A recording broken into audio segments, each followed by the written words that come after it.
ओम श्री श्री रामकृष्णाय नमः। प्रभु श्री श्री रामकृष्ण परमहंसଙ୍କର स्मरण पूर्वक आज पुनश्च आमर आध्यात्मिक प्रशिक्षण कार्यक्रम योग विज्ञान प्रशिक्षण कार्यक्रम रे पुनश्च समस्त साधक एवं साधिका तथा श्रोतावर्ग को पुणी आम स्वागत करुचु। आमे ए प्रशिक्षण कार्यक्रम आज साधना पाद 49 नंबर सूत्र पुणी व्याख्या करुचु। कहीं ए सूत्रटी अत्यंत रहस्यमय होइतिबारु यार व्याख्या मध्य सामान्य काठिकर पाठ गोटे साधक यार तत्व बुझा जाना एकांत आवश्यक। कहीं आम अष्टांग योग साधना मध्य यही प्राणायाम तत्व अत्यंत महत्वपूर्ण एवं करणीय। जम नियम आसन व्यतिरिक्त तापर आसे यही प्राणायाम जहाँ आम प्राण शक्तिर सुव्यवहार को प्राणायाम कहा जाए एवं यही प्राण शक्तिर कुव्यवहार को भौतिकता कहा जाए। आम भौतिकता को अवलंबन करूँ, स्वाभाविकता को अवलंबन करूँ, फलतः आम यथेष्ट आध्यात्मिक दिगरे उन्नति आम प्राय कर पारि न था। आम शरीर मध्य आम स्थूल अवयव व्यतिरिक्त सूक्ष्म अवयव अच्छी, अर्थात आम स्थूल स्नायु व्यतिरिक्त सूक्ष्म स्नायु गुड़िक अच्छी जहाँ आध्यात्मिक चेतना को बा ऐश्वरिक चेतना को नहीं कार्य करे एवं ताहा अतीन्द्रिय जगत संगरे संबंधित एवं शाश्वत सत्य संगरे संबंधित। किंतु आम साधारणतः जो शरीर बहिरंग अर्थात स्थूल इंद्रिय गुड़ी को व्यवहार कर तही जो चेतनार प्रभाव हुए से प्रभाव साधारणतः आम ये जड़ जगत संगे संबंधित थिबारु आम विशेष किसी एठारे लाभ कर न था। जहाँ किसी लाभ कर प्रकृति एवं प्रकृति जहाँ देता है सेतिकी मात्र। प्रकृतिर प्रदत्त पदार्थ आमको जीवन दिए किंतु से जीवन यथार्थ नुहे, पानी को फुटका परी केते बेले नष्ट हो जाए। सामान्य रोग रे सामान्य आघात रे या नष्ट हो जाए। तेणु आम सदा सर्वदा भय दुख प्रत्येक मनुष्य मध्य थाए। ये दुख सेते दिन पर्यंत थी जेते दिन पर्यंत आम यही प्रकृति निर्गत भाव रो अनुप्राणित थिबा बा आमर यही आभास चैतन्य अर्थात प्रतिफलित चैतन्य ऊपर निर्भरशील थिबा। यही आभास चैतन्य बा प्रतिफलित चैतन्य व्यतिरिक्त आमर ऐश्वरिक चेतना सूक्ष्म स्नायु रे विद्यमान जहाँ को आम क्रियात्मक रूप दे बार सक्षम हेले आम जहाँ पाऊँ ताहा ऐश्वर्य अटे। से ऐश्वर्य टंका पैसा सुना हो न पारे, जहाँ हुए ताहा अत्यंत कल्याणकारी एवं अविनष्ट या मनुष्य को सबु किछि दिए। Everything is achieved by achievement of God. ईश्वर लाभ पर मनुष्यर कौन से अभाव हुए ना बा मृत्यु हुए ना। ମୃତ୍ୟୁ ଏଇ ଜଡ଼ ଶରୀର ସଙ୍ଗେ ସମ୍ବନ୍ଧିତ, କିନ୍ତୁ ବାସ୍ତବିକ ଆମର ଶରୀର ଏଇ ଜଡ଼ ବସ୍ତୁ ସଙ୍ଗେ ସମ୍ବନ୍ଧ କ୍ଷଣିକ ଏବଂ ସାମୟିକ ଅଟେ।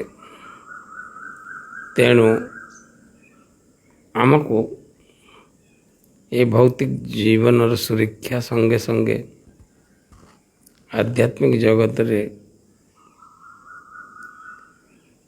ପରିଭ୍ରମଣ କରି ଆଧ୍ୟାତ୍ମିକ ଐଶ୍ୱର୍ଯ୍ୟ ଗୁଡ଼ାକୁ ନେଇ ଏହି ଭୌତିକ ଜୀବନରେ ବ୍ୟବହାର ଉପଯୋଗୀ କରିବାର ରହସ୍ୟ ନେଇଯିବା ଉଚିତ। ଏହା ଉଦ୍ଦେଶ୍ୟ ଲକ୍ଷ୍ୟ ଯୋଗ ବିଜ୍ଞାନର ଅତ୍ୟନ୍ତ ମହତ୍ତ୍ୱପୂର୍ଣ୍ଣ, ଗୁରୁତ୍ୱପୂର୍ଣ୍ଣ ଏବଂ କଲ୍ୟାଣକାରୀ। ଏ ଜାଗାରେ ପ୍ରାଣାୟାମ ଏଭଳି ଏକ ବିଜ୍ଞାନ ଯାହା ଆମେ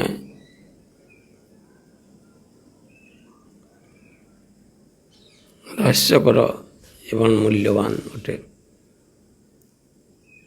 ପ୍ରାଣାୟାମ କହିଲେ ଆମେ ବାହ୍ୟ ଜଗତରେ ଥିବା ପବନକୁ ବା ବାୟୁକୁ ଜ୍ଞାତ ସାହାରେ ଆସନରେ ବସି ସୁଖାସନରେ ବସି ଆହରଣ କରିବା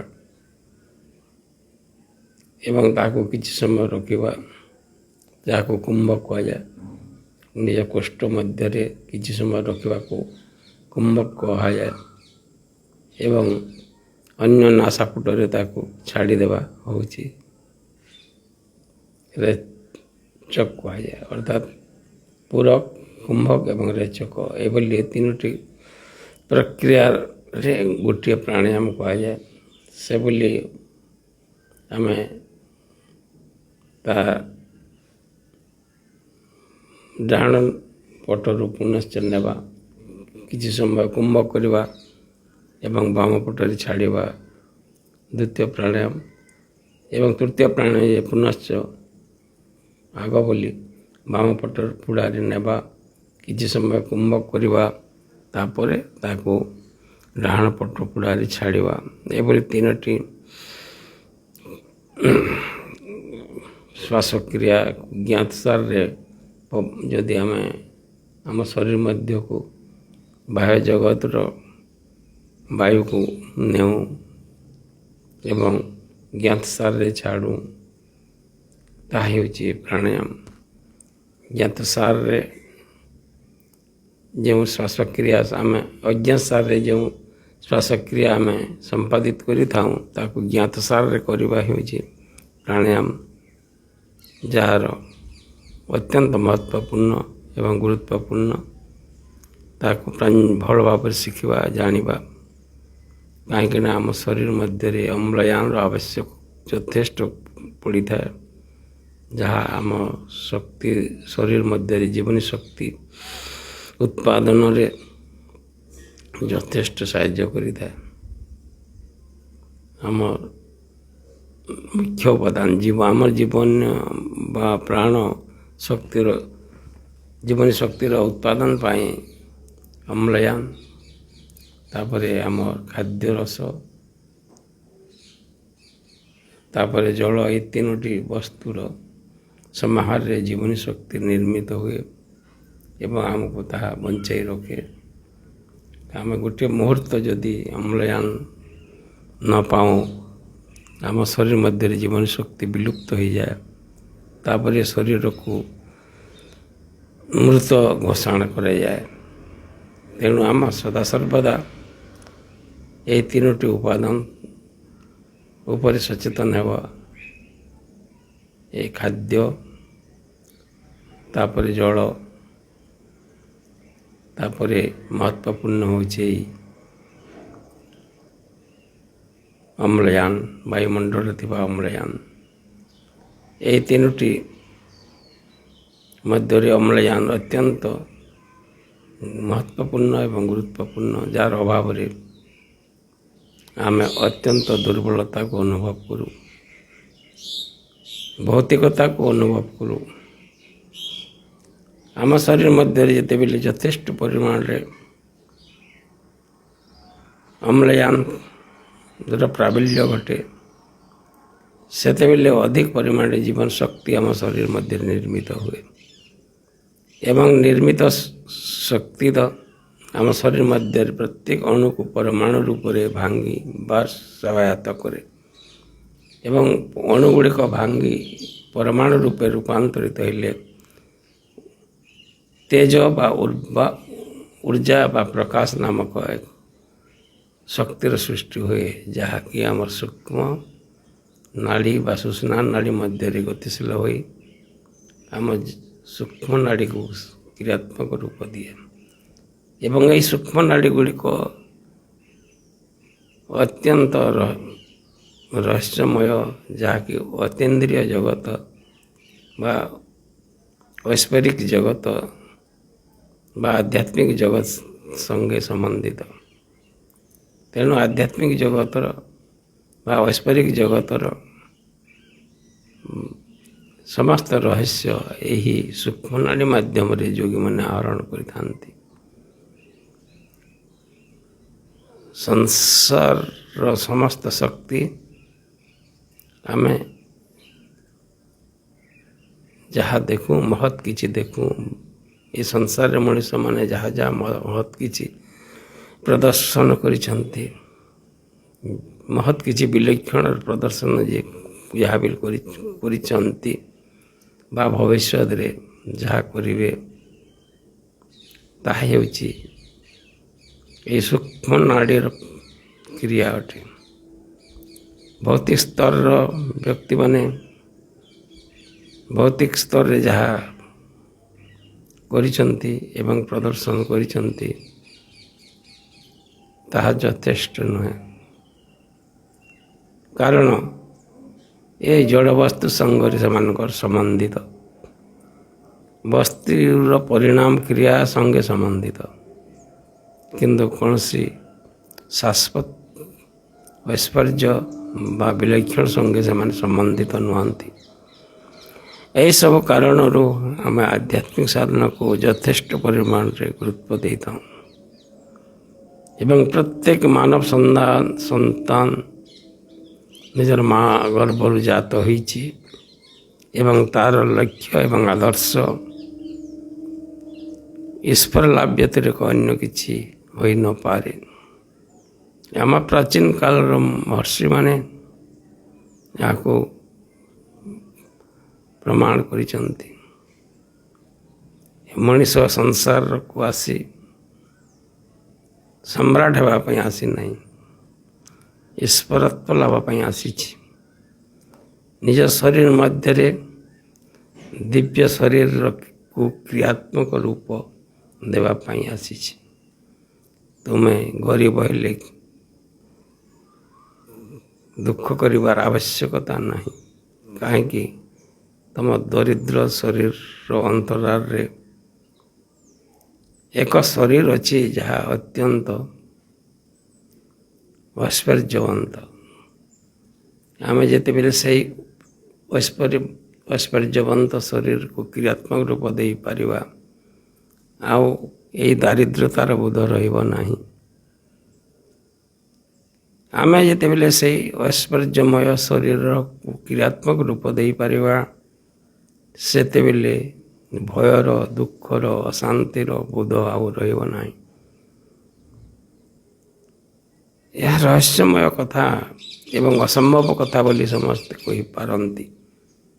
ପ୍ରକୃତରେ ଆମ ଯୋଗ ବିଜ୍ଞାନ କହେ ଏହା ଗପ ବା କାହାଣୀ ଭଳିଆ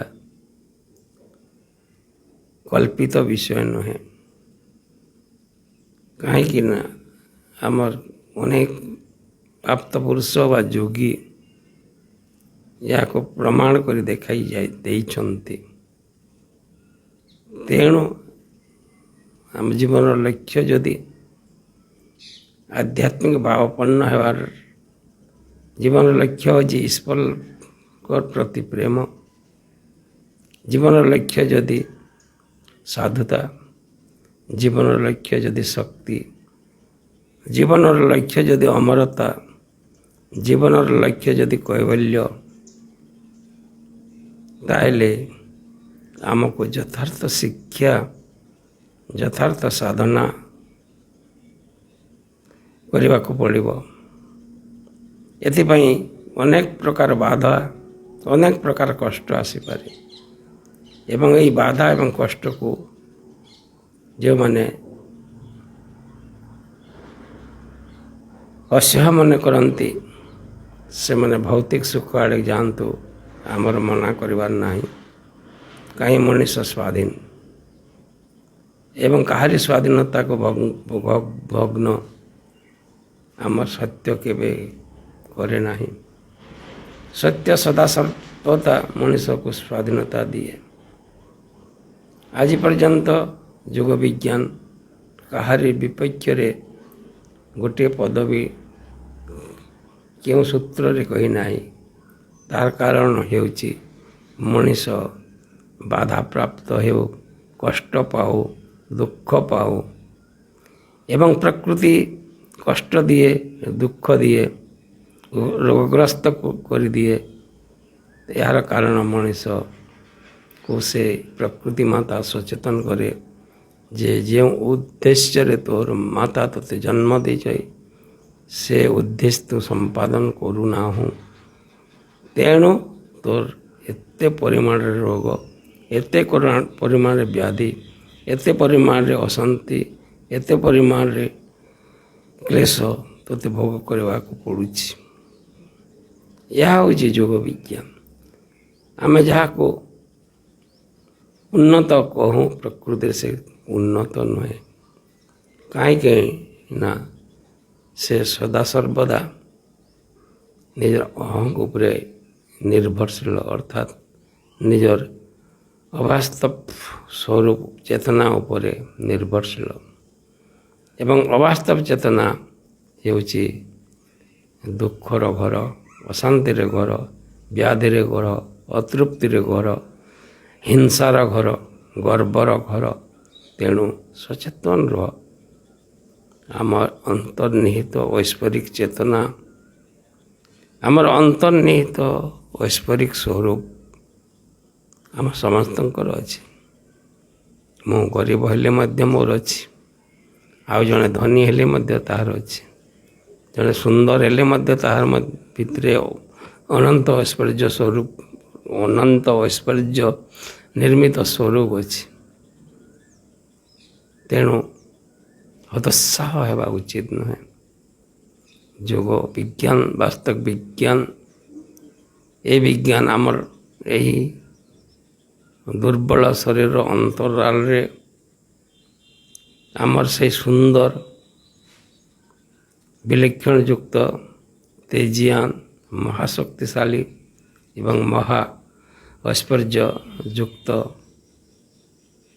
ଶରୀରର ପ୍ରଦର୍ଶନ କରେ, ଯାହା ନଷ୍ଟ ହୁଏ ନାହିଁ, ଯାହା ଅବିନଷ୍ଟ, ଯାହା ଅବିନଶ୍ୱର, ଯାହା ରହସ୍ୟମୟ, ଯାହାକୁ ଜାଣିବା, ବୁଝିବା ଅର୍ଥ ଈଶ୍ୱରତ୍ଵ ଲାଭ କରିବା।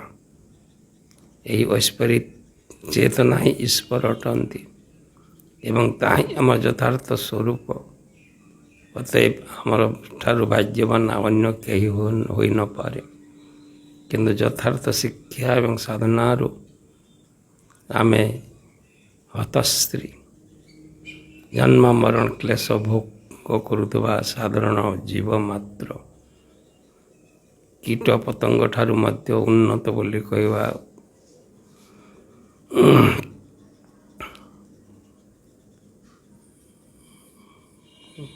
ପାଇଁ କେଉଁ ଗୁଣରେ ଆମେ ଉନ୍ନତ? କୀଟପତଙ୍ଗ ଖାଇବା ପିଇବା ଏବଂ ମୃତ୍ୟୁବରଣ କରେ, ସମୟର ଅତିକ୍ରମ କରେ।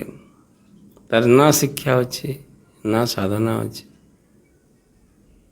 ନା ଗୁରୁ ଅଛି, ନା ଆଶ୍ରମ ଅଛି।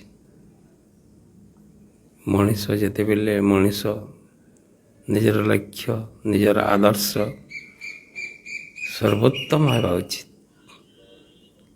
ଅତଏବ ସ୍ଥାୟୀ ଆଦର୍ଶ ହେଉଛି ଈଶ୍ୱର ପ୍ରେମ ଏବଂ ସେହି ଈଶ୍ୱର ପ୍ରେମ ଲାଭ କରିବା ହିଁ ଆମ ଜୀବନର ଲକ୍ଷ୍ୟ। ଅତଏବ ଆମେ ଯେତେବେଳେ ଆଧ୍ୟାତ୍ମିକ ଶିକ୍ଷା ଲାଭ କରୁଛୁ, ସର୍ବପ୍ରଥମେ ଆମେ ଆସନରେ ବସିବା, ଗୁରୁଙ୍କର ସ୍ମରଣ କରିବା, ତାପରେ ପ୍ରାଣାୟାମ, ତିନୋଟି ମାତ୍ର ପ୍ରାଣାୟାମ କଲା ପରେ ତାପରେ ଯାହା ହୁଏ ତାହା ଆଗାମୀ ଦିନରେ ଆଲୋଚ୍ୟ ବିଷୟ ହେବ। ତାହା ଅତ୍ୟନ୍ତ ରହସ୍ୟକର ଏବଂ ମୂଲ୍ୟବାନ, ଯାହା ଆଗାମୀ ବକ୍ତବ୍ୟରେ ପ୍ରକାଶ କରିବା। ଆଜିକାର ଏହି ସୂତ୍ର ତସ୍ମିନ୍ ସତି ଶ୍ୱାସ ପ୍ରଶ୍ୱାସ ଗତି ବିଚ୍ଛେଦ ପ୍ରାଣାୟାମ 39 ନମ୍ବର ସୂତ୍ରର ବ୍ୟାଖ୍ୟା ଏତିକିରେ ରଖୁଛି।